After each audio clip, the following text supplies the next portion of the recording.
할렐루야. 2025년도 그리고 2026년도 송구영신 예배에 나오신 여러분들을 주님의 이름으로 환영하고 축복합니다. 우리 새해를 여는 기쁨의 인사를 미리 한번 해보도록 하겠습니다. 새해 복 많이 받으세요.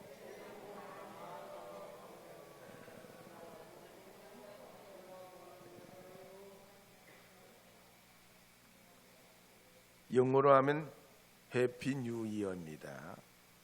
중국어로 말하면 신년 과일러. 중국어로 하면 그렇습니다. 어디나 다 새해 인사가 있다는 얘기예요. 우리가 새로운 시간을 늘 맞이하지만 또 해가 바뀌고 새로운 한 해를 맞게 된 것은 하나님의 크고 놀라운 은혜가 아닐 수가 없습니다. 그렇더라도 여러분 한 번 더 따라하겠습니다. 나이는 뺄셈을 하고, 나이는 뺄셈을 하고, 복은 덧셈을 하고, 복은 덧셈을 하고, 웃음은 나누셈을 하고, 웃음은 나누셈을 하고, 건강은 지킴셈을 해야 된다. 여러분 한 해 동안 수고 많으셨습니다. 하나님의 은혜 가운데 이렇게 지내고 또 새해를 맞이하게 된 것은 하나님의 축복이 아닐 수가 없습니다.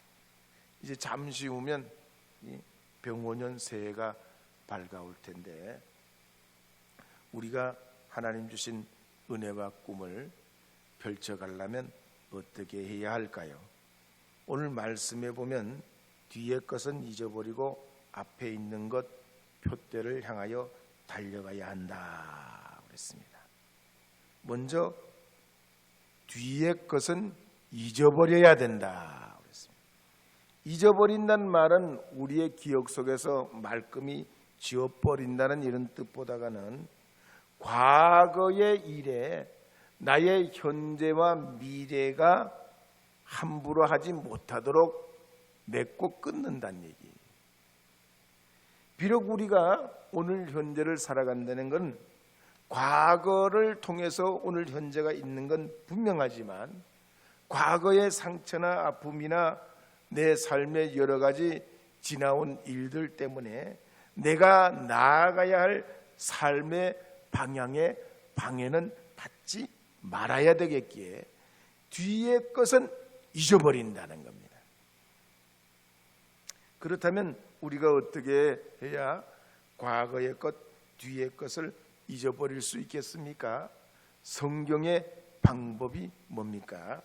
성경은 우리에게 가장 중요한 영적 원리를 가르쳐 주는데 그것은 곧 용서라는 것입니다. 구약 성경에 보면 용서는 세 가지 뜻이 있어요. 똑같은 용서지만 이 용서의 말에는 세 가지 의미가 들어있다는 얘기예요. 첫째는 카페르라는 씻어낸다는 거예요. 씻어낸다. 씻는다는 거예요. 우리가 예수님의 보혈로 씻김 받아서 우리의 과거 이런 모든 것이 용서함 받게 되죠. 두 번째는 나사라는 말이 있어요. 들어올린다는 거예요. 뭘 들어올리냐? 우리의 마음과 삶을 짓누르고 있는 내리누르는 것 이런 걸 다 드러낸다는 거예요. 그래서 예수님에게로 오면 무거운 짐진 자들이 평화를 얻는 이유가 주님이 우리의 짐을 덜어주시기 때문이에요. 그래서 예수님 안의 용서는 단순히 우리 죄의 용서만 아니라 내 삶의 모든 짓누르고 있는 영육의 억압을 풀어내버린다는 얘기. 그래서 마음이 가벼워져요. 주님 앞에 나오면 마음이 평안해지는 이유가 우리의 짐을 덜어내 주시기 때문이에요. 세 번째로 용서라는 말은 풀어준다는 의미가 있습니다. 묶인 것, 얽힌 것, 꼬인 것 이런 걸 풀어준다는 얘기입니다. 오늘 우리가 이 새해를 맞으면서 과거의 모든 것은 씻어버리고 또 덜어내버리고 풀어버릴 때 여러분이 이 2025년도로 사는 것이 아니라 2026년도에 새로운 삶을 여러분의 인생의 삶의 주장자가 되게 하시는 은혜를 경험하게 될 줄로 믿습니다. 스페인의 어떤 부자 아버지와 아들이 있었는데 아들이 늘 아버지 속을 썩였어요. 그래서 연초에 아버지가 아들을 꾸중합니다. 그랬더니 이 아들이 말이죠, 아버지의 그 꾸중을 받아들이질 못하고 집을 나가버렸습니다. 아버지가 야단할 때는 아들이 잘 되라고 야단했지만 집을 나가버리니까 아버지가 얼마나 속이 상합니까? 이 아들에 대한 마음이 측은하기도 하고 미안하기도 하고 안타깝기도 하고, 아들이 집을 나갔으니 아버지가 일이 손에 잡히지를 않아요. 그래서 아들을 이리저리 수소문하고 찾아봅니다. 그런데 아들을 어디에 있는지 알 수가 없어요. 근데 1년을 그렇게 보냈는데 벌써 어느덧 해가 저물어 가는 겁니다. 한 해가 다 가게 생겼어요. 아들은 어디 있는지 행방을 몰라가지고 이 아버지가 시장님을 찾아가요. 자초지종을 얘기하고 이 시장님이 아들을 찾는데 좀 도움을 달라고 간청을 합니다. 그랬더니 이 시장님이 아버지의 이야기를 듣고서는 그 시 전체에다가 전부 광고를 해요.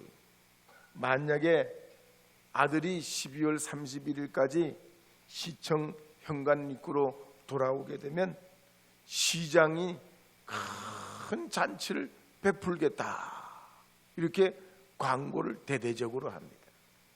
그리고는 커다란 현수막에다가 아들아 돌아오너라, 이렇게 현수막을 크게 써가지고 써붙여 놓습니다. 그랬더니 12월 31일이 되니까 자기가 아들이라는 사람이 몇 명이 나타났냐면 800명이 나타났다고 그래요. 800명.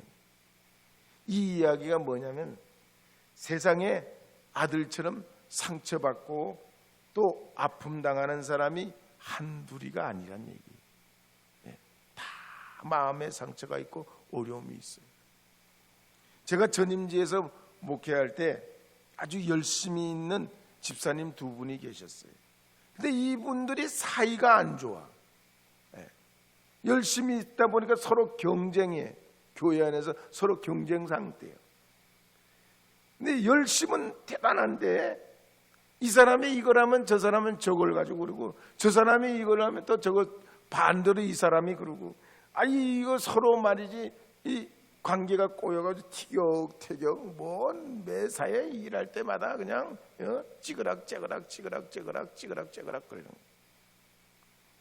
그리고는 기회가 있으면 목사님 아무개 집사가 이랬어요, 목사님 저 집사가 저랬어요.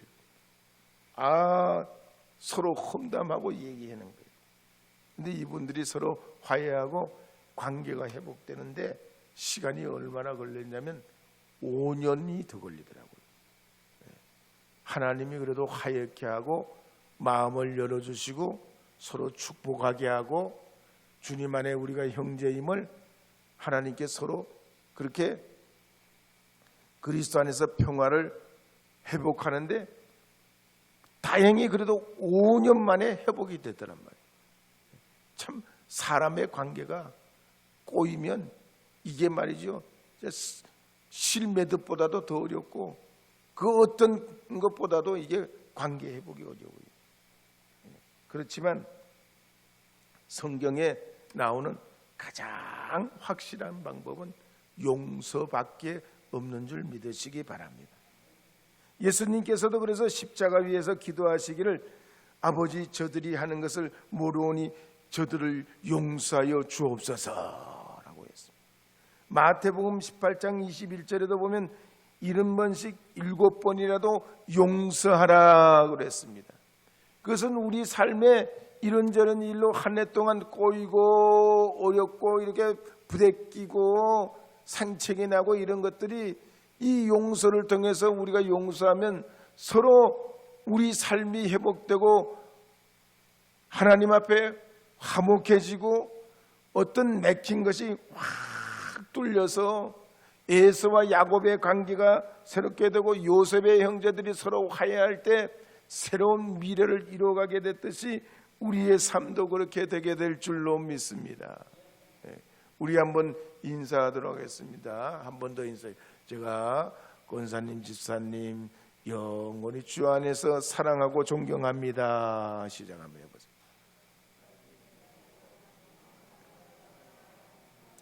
할렐루야. 네. 여러분이 가만히 인사하시는 거 보니까 우리 교회 교인들은 꼬인 분이 안 계시네요. 꼬이면 눈도 안 마주치려고 그래요. 독일 속담에도 보면 만일 하나님께서 용서하시기를 거부하셨다면 천국은 텅텅 비게 됐을 것이라 그랬어요. 하나님도 다 용서하고 용납하니까 천국에도 하나님의 백성들이 아주 가득가득하다는 얘기입니다. 톨스토이도 말하기를 그대에게 죄 지은 사람이 있거든 그것을 잊어버리고 용서하라 그랬습니다. 여러분도 가족 간에 형제 간에 또한 우리 믿음의 지체들 가운데 서서 섭섭하고 또 어려웠던 일들 또 상처받았던 일들 이 2025년도에서 2026년도로 넘어가면서 잊어버리고 용서하고 화해하고 사랑하시고 주님의 복을 받는 믿음의 가정들이 되시기를 축복합니다. 두 번째로 우리가 하나님 앞에 축복된 내일을 열어가려면 표대를 향하여 부름의 상을 위해 달려가야 된다라고 말씀합니다. 바울은 인생을 해석하기를 달려가는 사람과 같다고 말씀하고 있습니다. 우리 기독교의 신앙은 특히 바울뿐만 아니라 기독교의 신앙은 정지에 있는 명상이나 아니면 수도하는 어떤 정적인 종교가 아니에요. 마치 달려가는 경주마와 같이 이미 얻은 것도 아니고 온전히 이룬 것도 아닌 달려가는 신앙을 이루어가는 것이 우리 기독교 신앙인 줄 믿습니다. 바울을 봐도 그렇습니다. 과거에는 예수님 말이죠. 추격하듯이 그냥 아주 숨차게 달려 살았던 사람입니다. 그러나 예수님을 만나고 부활의 주님 통해서 이 바울의 인생이 예수님을 추격하며 살았던 인생이 예수님에게 붙들림 당하면서 이 바울의 인생과 삶이 180도로 달라집니다. 이전에는 예수 믿는 사람들 찾아다니면서 눈이 빨갛게 다녔던 이 바울이 이제는 주님이 자기를 붙들어 들어서시는 은혜를 경험하면서 수많은 사람들에게 가만을 주는 사람이 되게 됩니다. 오늘 우리도 이와 같은 신앙생활, 예수님 향하여 표대를 향하여 나갔던 이 믿음의 사람들과 같이 우리도 2026년도에 달려가는 그리스도인들이 되기를 축복합니다.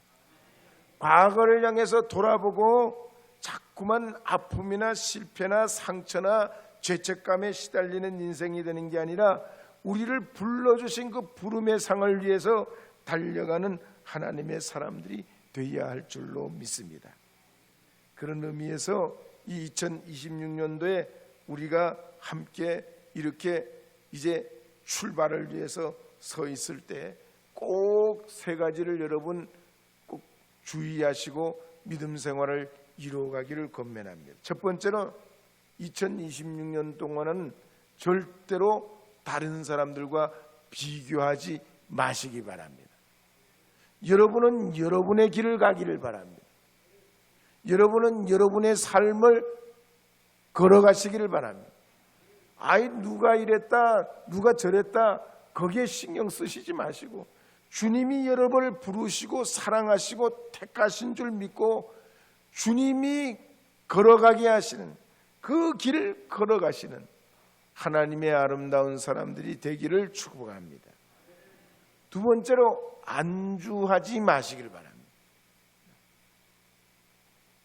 달려가는 신앙과 같이 여러분의 삶에서 늘 추구하고 오늘보다 내일, 내일보다는 모레가 더 여러분의 삶을 풍요롭게 하고 아름답게 할 수 있도록 하나님의 말씀으로부터 배우시고 또 세상으로부터도 많은 것들을 통해 하나님의 교훈을 들으시고 우리 믿음의 형제들을 통해서도 배우시고 그리스도 안에서 성장해 나가는 하나님의 사람들이 되기를 바랍니다. 세 번째로 2026년도에는 결코 후회하는 삶을 사시지 말기를 부탁드립니다.